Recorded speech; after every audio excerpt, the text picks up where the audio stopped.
मैं वरना 2 मिनट पहले मेरे मुंह से तो हमेशा फंड होता है, मैं कहने वाली थी वो भी तो इंसान थी, तो ये सब मेरा रिकॉर्ड लगा देते। अच्छा काई साहब मुझे ये बताएं, ये जो ख्वाब में छिपकलियां और सांप नजर आते हैं, तो लोगों का कहना ये होता है कि वो आपके दुश्मन होते हैं या आप पे कोई जादू होता है, तो उसके बारे में आप मुझे थोड़ी सी लोगों को क्या तफसील बताना पसंद करेंगे? जी बिल्कुल, ख्वाब की जो ताबीरात है जिसे हम ताबीर रोया कहते हैं, उसमें मुख्तलिफ जानवर नज़र आते हैं, मुख्तलिफ चीज़ें नज़र आती हैं, तो हर एक की अपनी अपनी जो है ना ताबीर होती है सही और कैफियत होती है। अब जैसे कि आपने छिपकली देखी, तो छिपकली जो है वो बेसिकली जो है ना इंसान की दुश्मन है। बिल्कुल। तो वो अगर आपको नज़र आती है तो उसका मतलब ये कि इस तरफ इशारा दिया जा रहा है कि आपका कोई दुश्मन है जो आपके पीछे है। इसी तरीके से अगर आप जो है ख्वाब के अंदर कोई सांप देखते हैं, और सांप की फिर मुख्तलिफ कैफियत हैं। अगर आप ये देखते हैं कि सांप ने आपको डसा है, तो इसका मतलब ये कि किसी दुश्मन ने आप पर हमला कर दिया है। और अगर आप ये देखते हैं कि सांप आपको सिर्फ नजर आ रहा है, तो इसका मतलब ये कि कोई दुश्मन आपका है। अच्छा, मैंने एक ख्वाब ये देखा था, इसका मैं अभी ख्वाब भी सुनाती हूँ और इसकी ताबीर भी लेती हूँ।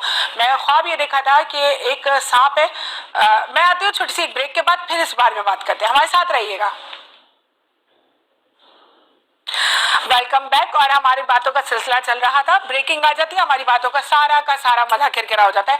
आप बताएं काई साहब, मैंने आपसे सवाल किया था कि अगर जैसे मैंने ख्वाब में देखा कि एक सांप ने मुझ पर हमला किया और वो जाली से टकराया और गिर गया, तो इसका क्या मतलब हुआ?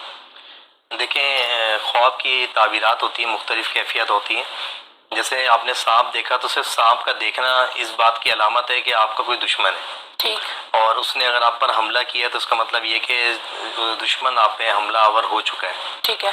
तो अब आपको चाहिए कि दुश्मन से बचने की जो है आप कुछ वज़ाइफ वगैरह वो आप पढ़ें और उसके इक़दाम करें, तो वो सबसे ज़्यादा बेहतर है। और सदका करें, ताकि सदका इसलिए कि सदका जो है ना वो रद्दुल बला है। जो आने वाली मुसीबत होती है या मौजूदा जो मुसीबत या परेशानी होती है, वो अल्लाह रब्बुल आलमीन सदके की बदौलत दूर फरमा देता है। ठीक। तो ये एक हम ज़रूर करें। सही जी, बहुत बहुत शुक्रिया। और मैं करूँगी, और सदका तो वैसे मैं बहुत ज़्यादा नॉर्मली देते भी रहते हैं, लेकिन जाहिर बात है एक चीज़ होती है उसको खुसूसन हम सोच के करें तो शायद उसका फ़र्क अलग होता होगा। ऐसे ही बिल्कुल। तो अगर जैसे मिसाल ये बता रहे हैं इनके घर में जैसे मामला हो, तो उसके लिए क्या इलाज होना चाहिए? इनको जैसे अगर जैसे वो तंग नहीं करते और सिर्फ गंदगी पे करते, तो उसका क्या इलाज होना चाहिए? अव्वल तो देखें, हम मुसलमान हैं और हमारे लिए हुक्म यही कि बल्कि हमारा जो निफ्स ईमान है उसके लिए फरमाया कि वो सफाई है। तो इसलिए हमें चाहिए कि अपने घर को हम पाक साफ रखें और खुद भी हम पाक साफ रहें। ठीक है। यानी हम पर अगर कभी कोई गुस्ल फर्ज हो जाए, कोई मामला हो, तो हम फौरन से गुस्ल कर लें।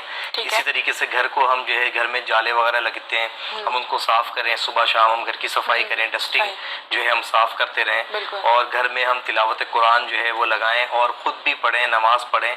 और इसी तरीके से फिर हम घर के अंदर खुशबू का एक एहतमाम करें। ठीक है। जैसे हमारे जो है ना पहले के ज़माने में लुबान की खुशबू और जो है ना ऊद की खुशबू वो जलाई जाती थी। और आज भी हम जाते हैं मक्कातुल मुकर्रमा, मदीनतुल मुनव्वरा में, तो पहली वहाँ एंट्रेंस जैसी होती है तो सबसे पहले हमें ऊद की जो है ना हमें एक बेहतरीन सी खुशबू आती है। बिल्कुल आती है। तो इसी तरीके से हमें चाहिए कि इसलिए कि जहाँ पर खुशबू होती है वहाँ पर फिर बुरी चीज़ें नहीं आती। वो आप लोगों को कोई सवाल करना हो तो हमारे साथ कारी ज़ीशान साहब मौजूद है।